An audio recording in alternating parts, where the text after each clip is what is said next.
ऐसा क्यों होता है कि 11th आवर्थ में ही हमेशा ये भागते हैं और हमेशा ये कहते हैं कि टिकट मिलेगी नहीं मिलेगी। और कई बार तो ऐसा भी हुआ है कि टिकट नहीं मिली तो इन्हें रुकना पड़ा, और ऐसा भी हुआ है कि टिकट जो कम मिली हैं और फिर वो बंदरों की तरह सबके सब लद लद के गए हैं। भारतीय रेलें जो है इसी के लिए तो चल रही हैं। और कहने में क्या जाता है, अपनी बढ़ाई करने में या अपनी तारीफ करवाने में कि हम इतना डेस्परेट हैं जाने के लिए, हमारा जाना इतना ज़रूरी है, वॉशरूम के बराबर में बैठकर जाने को भी तैयार हैं। क्या बताएगी कि कितनी बार ये वॉशरूम के साथ में बराबर बैठ के गई है। अरे क्यों उन लोगों का मजाक उड़ा रहे हो भाई, वो होता है जनरल डिब्बा, और उस जनरल डिब्बे में जहाँ वॉशरूम के साथ में जो बेचारे बैठे रहते हैं वो लोग होते हैं कि जिनको कि कहीं सीट नहीं मिलती, और इसके लिए वो बेचारे वहाँ पर मजबूर होते हैं वो वॉशरूम के पास बैठने के लिए। और फिर देखने वाली बात ये है ना, आज की डेट में तो कथा ही उल्टी हो गई है, क्योंकि पूरा इतना लंबी ट्रेन होती है और जनरल का डिब्बा या तो एक होता है या दो होता है, तो आखिरकार जो बिल्कुल ही गरीब आदमी है वो जाएगा तो जाएगा कहाँ। तो क्यों उसका मजाक उड़ा रही हो बहन, तुम्हारे बस की वो सब सहना नहीं है। एक बार उस डिब्बे में चढ़कर तो देखो, तुम्हें पता लग जाएगा क्या है। तो तुम्हें अच्छी तरह पता है, इसलिए सिर्फ व्यूवर्स के लिए ये फालतू के डायलॉग बोल रहे। एक नहीं, इसकी 10 गलतियां या ये कहिए कि इसके ड्रामे हम गिनाएंगे आपको। बने रहिए हमारे साथ में। आज की चर्चा में आपका स्वागत है। जो लोग चैनल पर पहली बार आए हैं तो प्लीज़ सब्सक्राइब कर लें और बेल आइकन भी दबा दें, जिससे कि आने वाली वीडियो की इन्फॉर्मेशन आपको टाइम से मिल जाए। और फ्रेंड्स, चाहे कुछ भी हो जाए, हम लोग जो है इस बार जाएंगे, उसके लिए चाहे हमें वॉशरूम के साथ में बैठ के जाना पड़े या हो सकता है कि ट्रेन की छत पे भी बैठ के जाना पड़े, लेकिन हम जाएंगे। इतनी ज़्यादा डेस्परेट जो है वो इसलिए है क्योंकि अगर ये नहीं गई और अब नहीं गई और इस बार नहीं गई और इस मौके पे नहीं गई तो इसको इतना सुनना पड़ेगा कि जिसकी कोई लिमिट नहीं है, जितना इसने ज़िंदगी में आज तक किसी भी व्लॉग में या किसी उसमें नहीं सुना होगा। रीज़न ये है कि सास ससुर जा रहे हैं हज पर, और हज की जो डेट है मतलब उनकी वो 2 दिन बाद की है फ़्लाइट पकड़ने की। सिर्फ और सिर्फ 2 दिन पहले ये निकल के घर से ये वहाँ पे चली है उनको छोड़ने के लिए, उनको सी ऑफ करने के लिए। ऐसे में तो भाई कान दबा के और आँखें गोल गोल घुमा के इतनी बड़ी बड़ी करके ये लट्टू जो है ना उसको फ्लाइट में भी लेके जाएगा, चाहे कुछ भी हो जाएगा। ट्रेन नहीं मिलेगी तो फ्लाइट में भी लेके जाएगा, वॉशरूम पर बैठने की ज़रूरत नहीं है। तो ड्रामा तो बस कम ही करो, इतना ज़्यादा ड्रामा करने की ज़रूरत नहीं है, ये बहुत ज़्यादा हो गया। अब देखिए, मदर्स डे बना लिया, इतनी बार जो शॉपिंग करने चलेगी, सब कुछ हो गया, लेकिन पापा का गिफ्ट अब तक नहीं दिया गया। पापा को अब जो है जाके वो गिफ्ट दिखा रही है कि भाई हम ही आपके लिए गिफ्ट लेकर आए हैं। अब आप ही लगा लीजिए इनको पापा की कितनी चाहना है, या फिर ये कह लीजिए पापा की कितनी इज्जत करते हैं। वहाँ पर जाके व्लॉग बनाया है बर्थडे का और पापा के नाम से बनाया है, और आपने अगर पापा को देखा हो तो सिर्फ बर्थडे वाले व्लॉग में देखा होगा, इसके अलावा किसी भी गेम और वो जितनी एक्टिविटी चल रही थी कहीं पे भी नहीं देखा होगा, सिवाय खाना खाने के टेबल पे या एक बार हाँ वॉक करते हुए भी दिखाया था। लेकिन ये नहीं कि भैया उनको ये जो जितने गेम हो रहे हैं ये सब जो रहे हैं उनमें उनको शामिल करें और उनसे बात करें और उनको ये सब सामने उनके ये सब करें।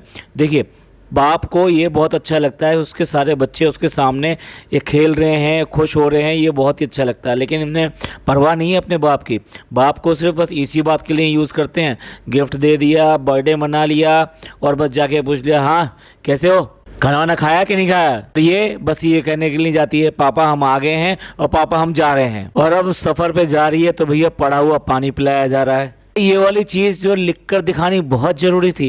पता है हमें तुम किस तक को क्या क्या बात पहुंचाना चाहती हो, वो जानबूझ के वहाँ पे लिखा है और वो नॉर्मल तरीके से पानी पी रहे हो, लेकिन जो वहाँ पे लिखा है क्योंकि ये बात आप किसी तक पहुंचाना चाहते हो। करो करो करो चालाकी करो, हम एक एक चीज़ पकड़ते हैं आपकी। बड़ी अम्मा जिसके कि पैर जो है आज की डेट में कवर में लटके पड़े हैं आधे, वो कह रही है जल्दी आ जाए, मतलब जल्दी से आ जाना, बस जाओ और जाके जल्दी से आ जाओ, और ऐसे ही जा रही है वो।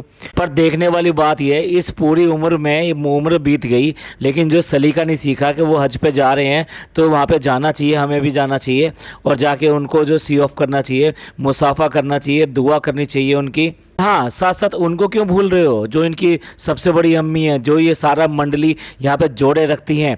उन्हें नहीं पता कि अगर कोई हज पे जैसे जाता है तो उससे मिलने जाते हैं और उसके साथ में वहाँ पर अपना सूट लेके जाते हैं, यानी कि उसके लिए कपड़े लेके जाते हैं और इल्तिजा करते हैं, मिन्नतें करते हैं कि ये वाला सूट या ये कपड़ा जब वहाँ पर जाओ तो वहाँ पर पहन लेना तो हमको भी इसका सवाब मिलेगा। आपने देखा कहीं पर भी कुछ इसने दिया हो कि भैया ये अपनी सास ससुर को दे देना, हज पे जा रहे हैं, या उनसे से हमारी दुआ की दरखास्त कर लेना।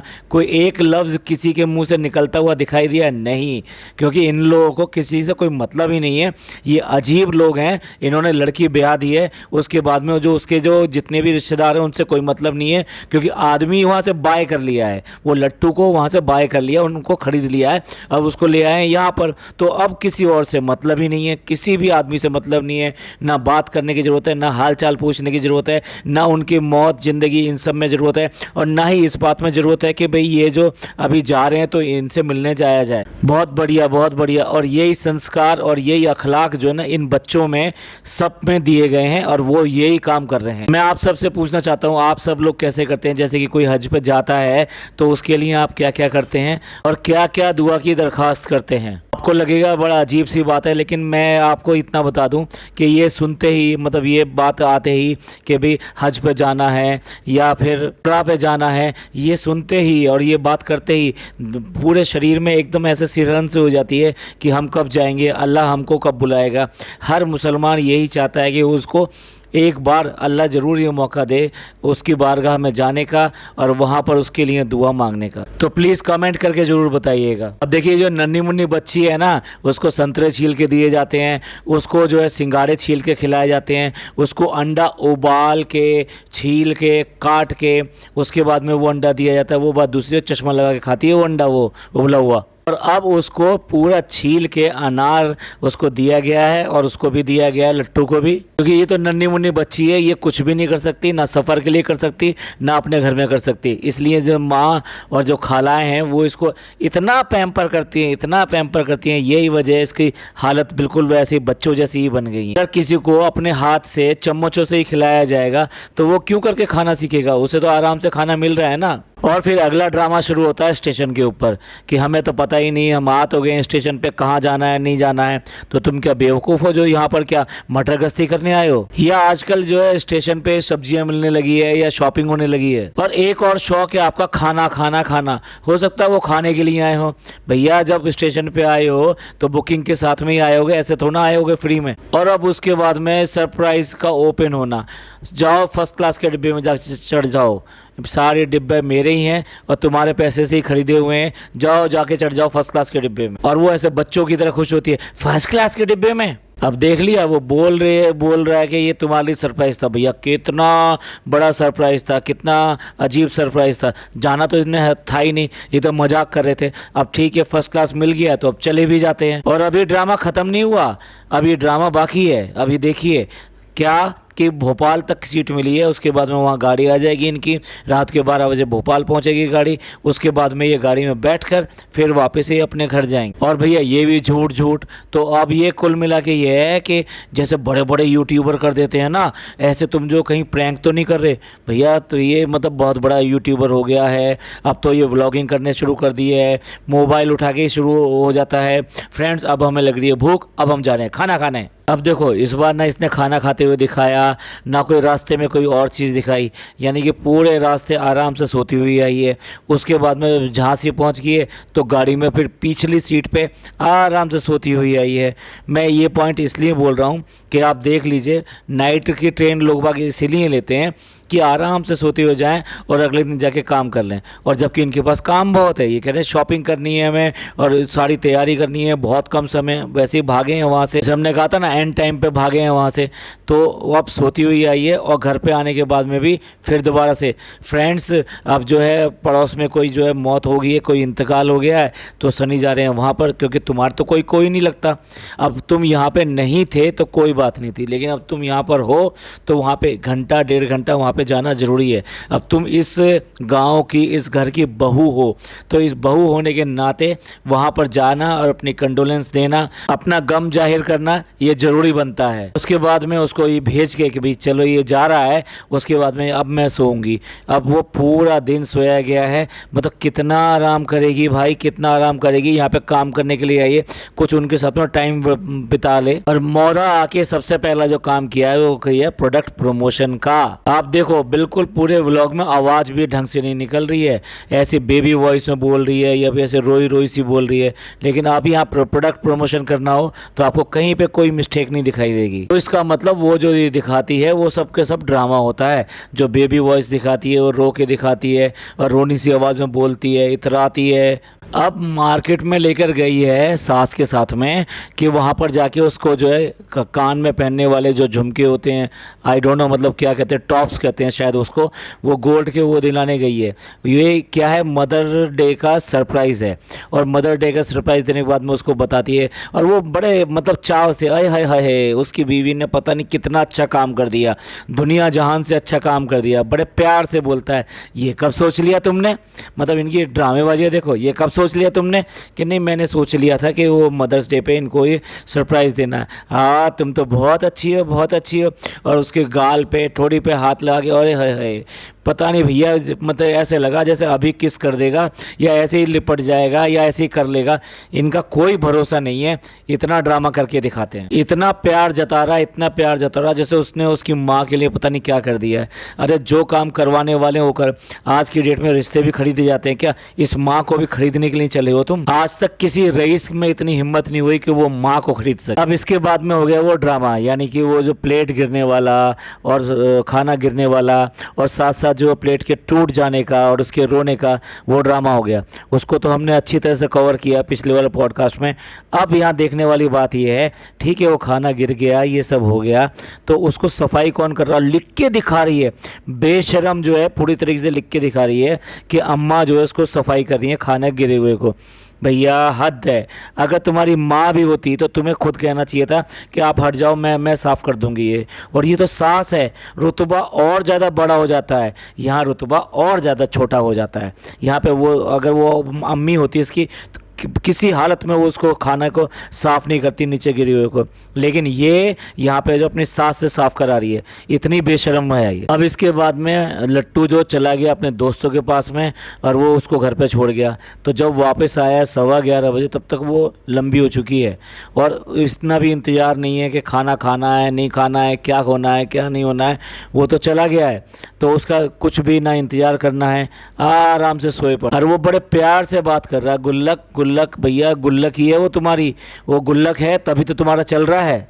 अब अगर ये ना भी बताते कि एक हकीम के पास जा रहे हैं, बच्चों के लिए जा रहे हैं, तो क्या प्रॉब्लम हो जाती, लेकिन नहीं, वो व्लॉग में ये बताने के लिए कि भाई देखो हम कितने असल हैं। और दूसरी बात ये, इससे ये दिखाई देता कि कितना ज़्यादा डेस्परेट हैं ये बच्चे के लिए। अभी इनकी शादी को लगभग जो है 1.5 साल के करीब हुआ होगा। जो खबरें आ रही हैं ना, वो ये खबरें आ रही हैं मोधा से कि इनके माँ बाप जो इस बात के लिए बहुत डेस्परेट हैं कि कोई ना कोई बच्चा होना चाहिए, और अगर बच्चा नहीं होता है तो मतलब ये गांव में बात हो रही है ये मोधा में, कि फिर अगर बच्चा नहीं होता है तो जो लट्टू है हमारा, तो उस लट्टू की जो है दूसरी शादी करा दें।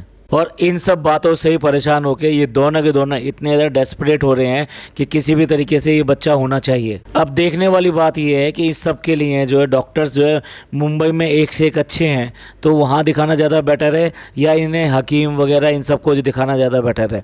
अगर आपको कुछ इलाज कराना है तो मुंबई में इससे ज़्यादा बेटर इलाज उपलब्ध है।